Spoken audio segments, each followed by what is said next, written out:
Hello students, welcome to my YouTube channel. आज हम कुछ ऐसे टॉपिक्स की बात करने जा रहे हैं जो कि एक फ्रेशर और स्किल पर्सन के लिए बहुत जरूरी है अकाउंटिंग फील्ड में आगे ग्रो करने के लिए। सबसे पहले आपको मैं बताना चाहता हूँ कि आजकल कंपनीज एक अकाउंटेंट नहीं ढूंढ रही हैं, वो ऐसा पर्सन ढूंढ रही है जो कि उनकी प्रॉब्लम सॉल्विंग पर्सन बन सके। लाइक ए पर्सन को सब कुछ अकाउंटिंग, टैक्सेशन, फाइनलाइजेशन, वैल्यूएशन सब कुछ आना चाहिए। तो अगर आप फ्रेशर हैं जो सालों साल एक ही कंपनी में काम कर रहे हैं और आप जानना चाहते हैं कि आपके कौन से स्किल्स ऐसे हैं जिनको आप इंक्रीज करें और आपकी सैलरी में इंक्रीज हो सके, तो मैं कुछ टॉपिक्स आपके साथ शेयर करने जा रहा हूँ। लेकिन उससे पहले मैं आपको बता देना चाहता हूँ कि आपका गोल होना चाहिए कि आपको अकाउंटिंग लाइन में कहाँ तक जाना है, एग्जीक्यूटिव लेवल पर, सीनियर लेवल पर, मैनेजरियल लेवल पर। तो मैं आपके साथ कुछ टॉपिक शेयर करता हूँ जो कि एक परफेक्ट अकाउंटेंट बनने के लिए बहुत जरूरी है। सबसे पहले एक अकाउंटेंट को day to day accounting, accounting entries, payments, receipts, bank reconciliation, चाहे कौन सा भी सॉफ्टवेयर हो, टैली, मार्ग, सैप, ये काम तो आपका प्राइमरी रहेगा, पूरा साल चलता रहेगा। आपको अकाउंटिंग एंट्रीज करनी पड़ेंगी, पेमेंट्स और रिसीट, बैंक रिकंसिलिएशंस। इसके बाद आपको रूटीन एंट्रीज हैं, जैसे एक्सपेंस की, आपकी कंपनी में काफ़ी एक्सपेंस होते हैं।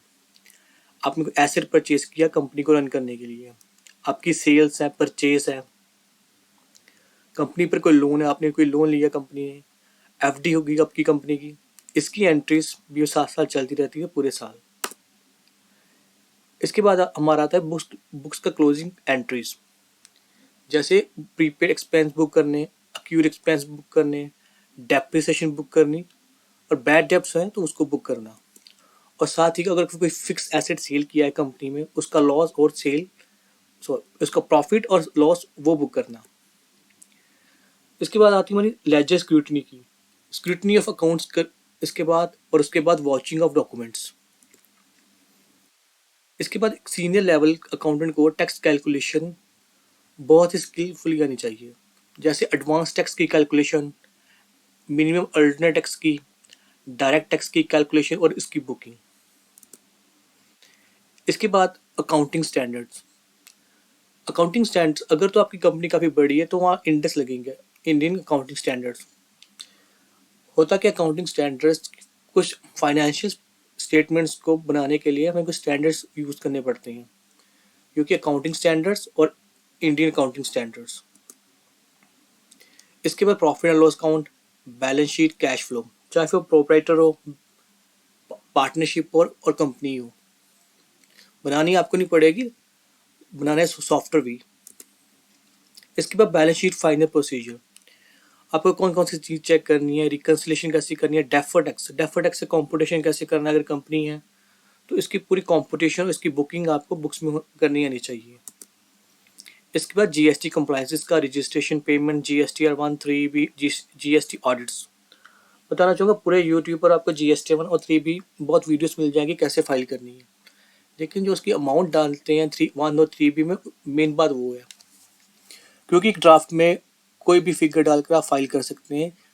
आपको इसकी कॉम्पिटिशन आनी चाहिए कि आपको जीएसटी या एक्चुअल फाइल कैसे करनी है, कितना आईटीसी लेना है, कैसे आईटीसी लेना है, कौन सा मेरा वैलिड आईटीसी है, कौन सा मेरा इनएलिजिबल आईटीसी है। अगर ऐसी नॉलेज आती है तो कंपनीज बहुत जल्दी हायर करती है। इसके बाद टीडीएस और टीसीएस, जीएसटी के बाद आपको टीडीएस की नॉलेज बहुत अच्छी आनी चाहिए कि पेमेंट्स कैसी है, रिटर्न फाइलिंग, इसकी सर्टिफिकेशन 26AS। इसके बाद इनकम टैक्स, एक सीनियर अकाउंटेंट मैनेजर के लेवल के लिए आपको इनकम टैक्स आना बहुत जरूरी है, जिसमें आपके 5 heads of income, computation of tax और आईटीआर फाइलिंग।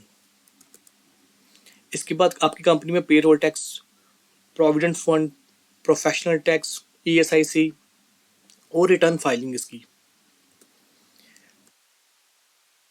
इसके बाद आपको रेशियो एनालिसिस, एक्चुअली आपको अपनी कंपनी की प्रॉफिटेबिलिटी देखनी हो तो आपको कंपनी की रेशियो एनालिसिस करनी पड़ेगी। आपकी प्रॉफिटेबिलिटी रेशियो कितनी है, बैलेंस शीट रेशियो कितनी है, मिक्स रेशियो कितनी है।